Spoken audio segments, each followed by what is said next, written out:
After the flood, part 1. So I don't know how many parts there's going to be to this and how long it's going to take to upload.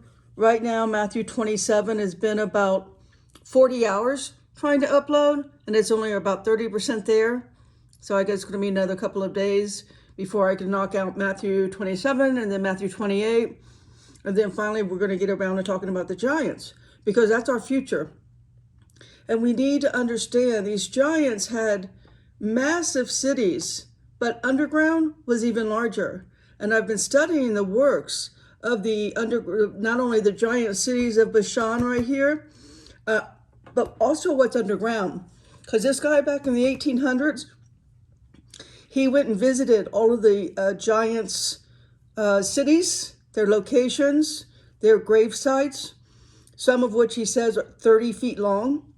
But he went into Bashan's underground tunnel system, where Hezekiah also explored, and Isaiah. And anyways, so we're going to go through, part 1 is going to focus on Og, O-G, the king of Bashan. But first, let's read why do we know that giants is in our future. Jesus tells us that in Matthew 24:37. But as the days of Noah were, so shall also the coming of the Son of Man be. So let's look at the giants. Again, I'm going to focus on Og, king of Bashan, for this video.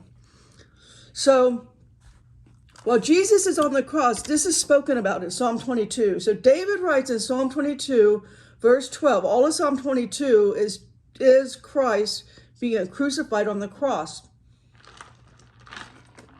And here in verse 12, David says, many bulls have compassed me. Strong bulls of Bashan have beset me round. So Bashan, in the concordance, is there 52 times. It's important. It starts in Numbers where the spies see them. Let's read that. Numbers 13, 32, and 33. And they brought up an evil report of the land, which they had searched unto the children of Israel, saying, the land through which we have gone to search it is a land that eateth up the inhabitants thereof, and all the people that we saw in it are great men of great stature. And there we saw giants, sons of Anak, which come of the giants. We were in our own sight as grasshoppers, and so we were in their sight. So when it comes to the sons of Anak, that gets all the way traced back to Ham's son Canaan, who Noah cursed when Ham gave him a vasectomy. And that's the reason, because that's where the giants are going to come from again. It is from the Canaanites. And we can read that. We know that. Again, I'm just going a little side note here. We know that because Joshua 3, 10 to 12 tells us that. Okay, let's read that, and then we'll go back to Og. Joshua 3, verse 10, and Joshua said, hereby ye shall know that the living God is among you, and that he will without fail drive out from before you the Canaanites. So that's the beginning of the giants. The Nephilim, the giants, begin Canaanites. Canaan had Cush, who begat Nimrod, and later Canaan will have Heth, who is the Anak, sons of the Anak. Anyways, you can go through that genealogy. I'm just trying to shorten it down. So it all starts with the Canaanites, then it goes to the Hittites. So in other words, the Canaanites' descendants become all kinds of ites. So they're the Hittites, the Havites, the Perizzites, the Girgashites, the Amorites, the Jebusites. In verse 11, behold, the ark of the covenant of the Lord of all the earth passeth over before you into Jordan. Now therefore take you 12 men out of the tribes of Israel, out of every tribe of man. Go ahead and read all of Joshua 3 and 4, because 4, actually God, once again, parched the Jordan River so that they can carry the ark of the covenant across on dry land. Did you know that? We had 2 times parting of the waters. Of course there is. Okay. So this is just a few of them, the ites, but we also have the ims, like Nephilim, the ims. And I've talked about that on other videos on how, the descendants of the Nephilim are on all 7 continents, mostly underground.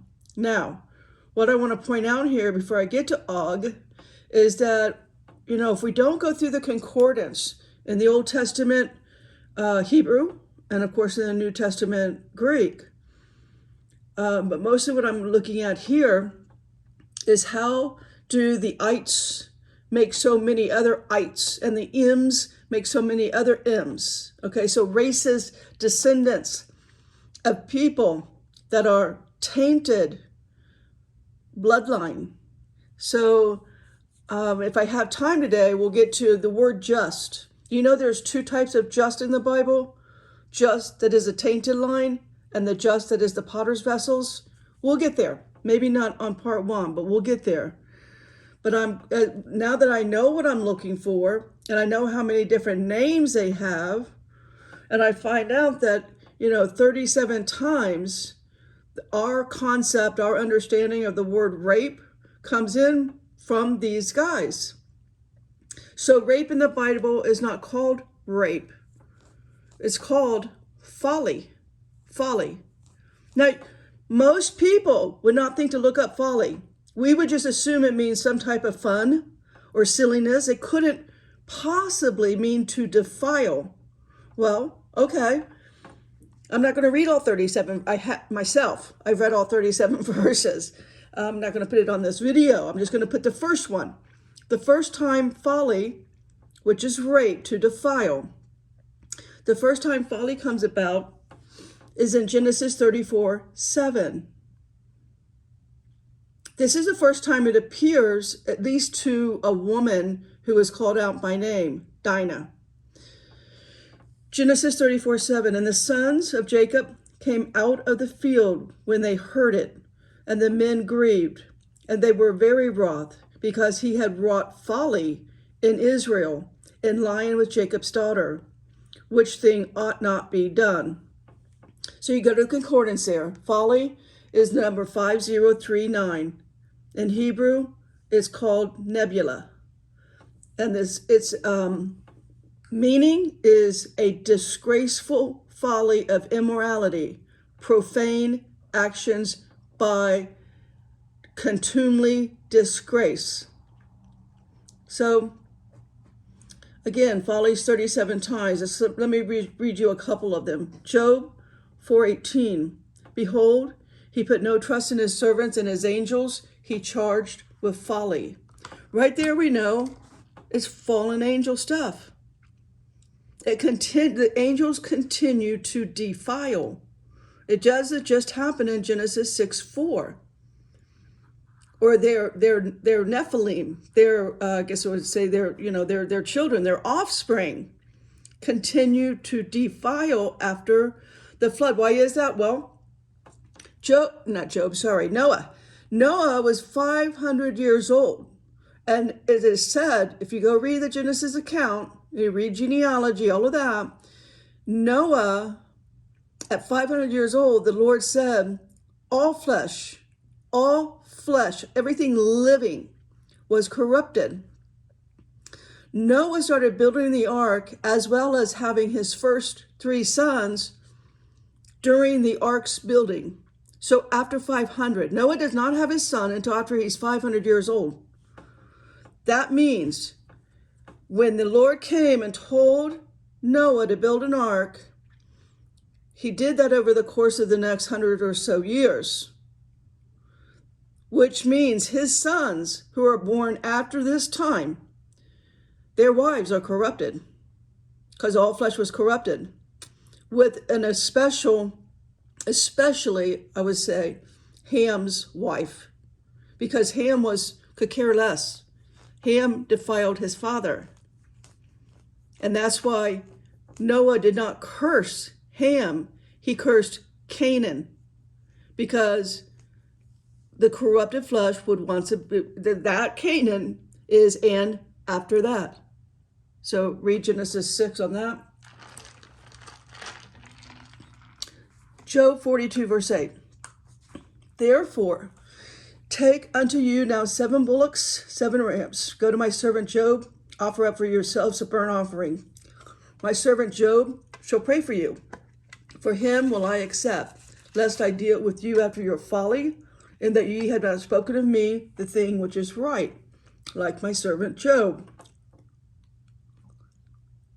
Now, the best one on this is Psalm 49. Psalm 49 directly speaks of us and them. Right? There is a second seed line. There's a second seed line, and read that. Read that in Psalm 49. The rich that name their lands after them. Okay, so as I said, let's go down to Bashan. And this is one of the last Rephaims. And Rephaim means dead one. And this is over now 4,000 years ago. We had a king. He was not only a Rephaim, he was also a king, also a giant, over 13 feet tall. So that's a downgrade. You know, they're continually downgrading. However, they're still twice the size of a regular person. But they are also people of the folly that we read in Psalm 49:13. This, their way, is their folly, yet their posterity approve their sayings. So, where does this first show up? It is in Deuteronomy 3. Let's read that. And then I'm going to read some history accounts from this book. Deuteronomy 3. Then we turned and went up the way to Bashan, and Og, the king of Bashan, came out against us. He and all his people did battle at Edrei. I'm not sure I'm saying that right. And the Lord said unto me, fear him not, for I will deliver him and all his people and his land into thy hand. And thou shalt do unto him as thou didst unto Sihon, king of the Amorites. Again, Nephilim. If it's an It or an M, it's all the same. It's still the same offspring of corrupted bloodline, corrupted DNA. King of the Amorites, which dwelt at Heshbon. So the Lord our God delivered into our hands Og, also, the king of Bashan, and all his people, and we smote him until none was left to him remaining. We took all of his cities at that time. There was not a city which we took not from 80 cities, all the region of Argob, the kingdom of Og in Bashan. All these cities were fenced with high walls, gates, and bars, beside unwalled towns, a great many. We utterly destroyed them. So we did unto Sihon, king of Heshbon, utterly destroying the men, women, and children of every city. The cattle and the spoil of the cities we took for a prey to ourselves. We took it at that time out of the hand of 2 kings of the Amorites, the land that was on this side Jordan, from the river of Arnon unto Mount Hermon, which Hermon the Sidonians call Sirion. The Amorites call it Shinar. All the cities of the plain, all of Gilead, all of Bashan, unto Salca and Edrei, cities of the kingdom of Og in Bashan. For only Og, king of Bashan, remained of the remnants of giants. Behold, his bedstead was a bedstead of iron, is not in Rabath of the children of Ammon. 9 cubits was length thereof, 4 cubits the breadth of it, after the cubit of a man.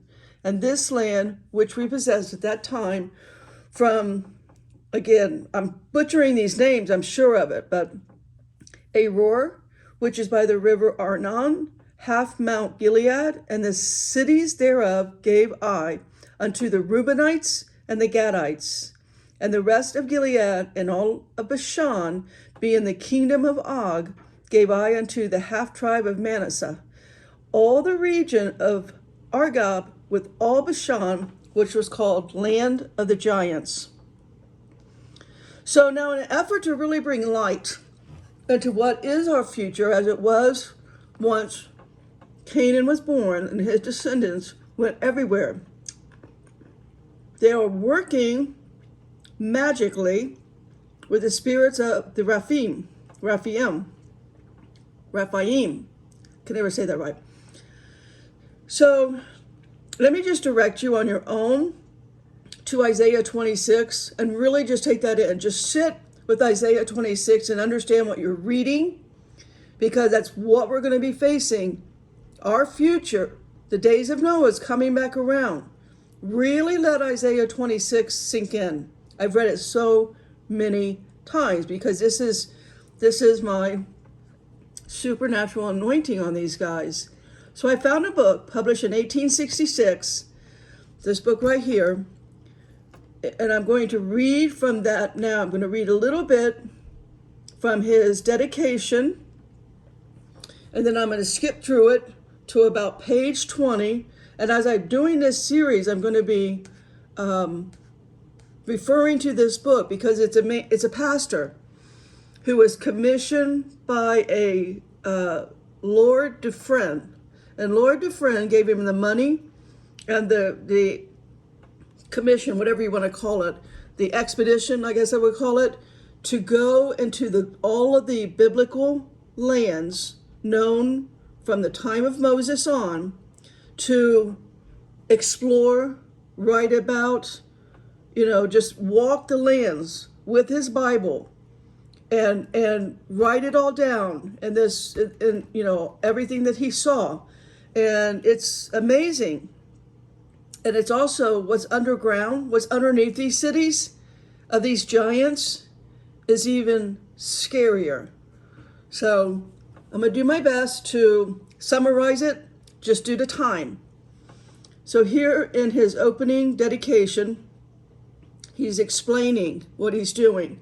He says, I had opportunities during my long residence in the East of visiting religious, seldom some of them never before trodden by European travelers, as I could not undertake a survey of all of the Bible lands over which I wandered. I have thought it best to confine myself in this volume to those which appear to furnish information in some measure fresh and new. I have passed by Bethlehem and Nazareth, Hebron and Jericho, Tiberias, Shechem, and I might linger in Philistia, Sharon, Lebanon, Palmyra, Hamath, and Bashan. You will also observe, my Lord, that the book, that's this Lord Dufresne, that the book is not a simple diary of travel, nor is it a disquisition upon history or geography. I have in most cases attempted to group together in a way the incidents and results of 2, 3, and occasionally many visits to the same region, filling in the events of sacred history and showing the customs of primitive life illustrated by what passed. He literally goes through fields of that Isaiah cultivated. He's in tunnels that Hezekiah was in. He literally is walking through. If you take the time to read it, he's going through quite literally all of our authors of the Bible, lands that they were in, tunnels that they were in. So let me fast forward to page 14 here. And as this chapter is called Bashan, and it's giant cities. So here, let me start here with, again, because of time, I can't read it all. I'm going to read this down here. Bashan was regarded by the poet prophets of Israel as almost an earthly paradise. The strength and grandeur of its oaks, found in Ezekiel, the beauty of its mountain scenery, Psalm. Now, he's giving me Roman numerals for the verses in the Bible. I'm not going to take time to read out the Roman numerals. The unrivaled luxuriance of its pastures, Jeremiah, that one actually says 119. The fertility of its wide-spreading plains and excellence of its cattle, Psalm 22. Micah 7:14, all supply this sacred penman with lofty imagery. Okay, and so here, let me forward now to page 16.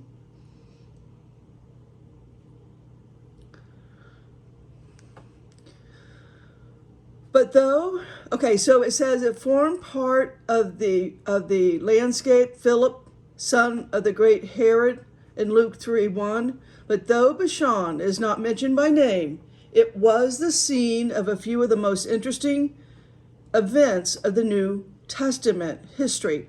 It was down the western slopes of Bashan's high tableland that the demons, expelled by Jesus from the poor man, chased a herd of swine into the Sea of Galilee. It was on the grassy slopes of Bashan's hills that the multitudes were twice miraculously fed by our Savior. And the high mountain to which he led Peter, James, and John, on whose summit they beheld the glories of the Transfiguration, was that very Hermon which forms the boundary of Bashan. The sacred history of this old kingdom does not end here.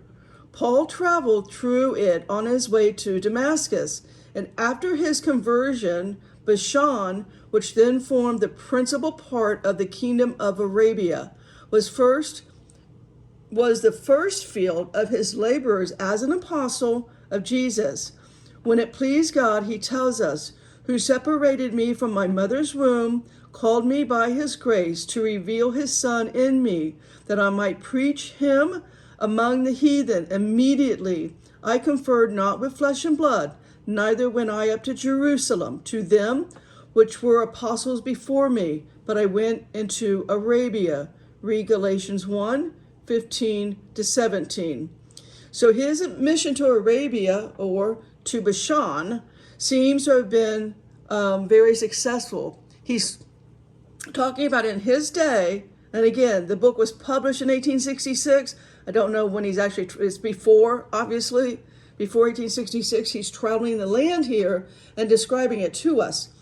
Bashan seems to have been very successful, and that church, which may be called the first fruit of his labors, made steady progress. In the 4th century, nearly the whole inhabitants were Christian. Heathen temples were converted into churches, and new churches were built in every town and village. At that period, there were no fewer than 33 bishops and a single ecclesiastical province of Arabia. The Christians are now all gone. Their churches, as we see, are still there. 2 or 3 have been turned into mosques, but the vast majority of them standing desolate and deserted cities. Noble structures, some of them are with marble colonnades, stately porticos, showing us alike the wealth and the taste of their founders, now remaining almost perfect, as if awaiting the influx of new Christian population. And then he goes on to state how he's walking around. This guy can read Greek, and he's talking about how inscriptions over the doors at one time, in other words, they were a temple to their little G god. So he's saying here, if I break it down for us, he's saying here that formerly they were temples to Jupiter, Venus, Astarte, Asherah, and the triune god, and or blessed martyrs, so-and-so. He says it's too high up. The writing is too high up, and he can't get a visual. That's the only ones he really gets a visual on.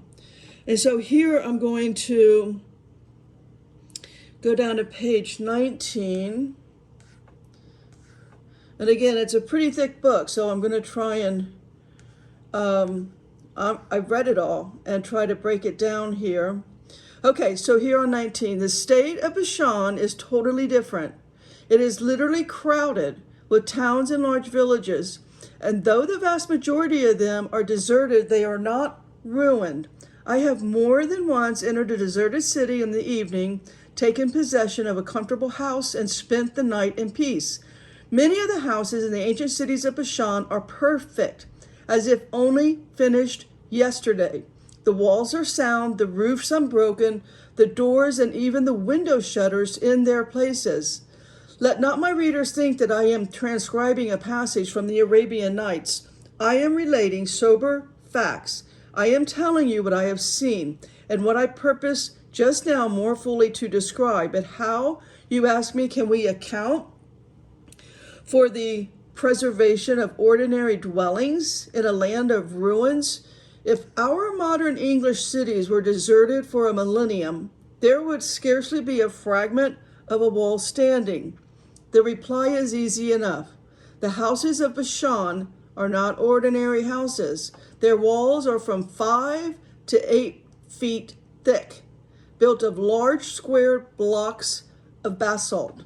The roofs are formed of slabs of the same material, hewn like planks and reaching from wall to wall. The very doors and window shutters are of stone, hung upon pivots projecting above and below. Some of these ancient cities have from 2 to 500 houses, still perfect, but not a man to dwell in them. On one occasion from the battlements of the castle of Salka, I counted some 30 towns and villages dotting the surface of the vast plain, many of them almost as perfect as when they were built. And yet, for more than 5 centuries, there has not been a single inhabitant in one of them. It may easily be imagined with what feelings I read on that day and on that spot the remarkable words of Moses. The generation to come of your children that shall rise up after you, and the stranger that shall come from a far land, shall say, when they see the plagues of this land, even all nations shall say, wherefore hath the Lord done this unto this land? What meaneth of the heat of this great angers? My readers are now prepared, I trust, to make a pleasant and profitable excursion to the giant cities of Bashan. I shall promise not to make too large a demand upon their time and patience, and yet give them a tolerably clear and full view of one of the most interesting countries in the world. Potters, stay in the Word.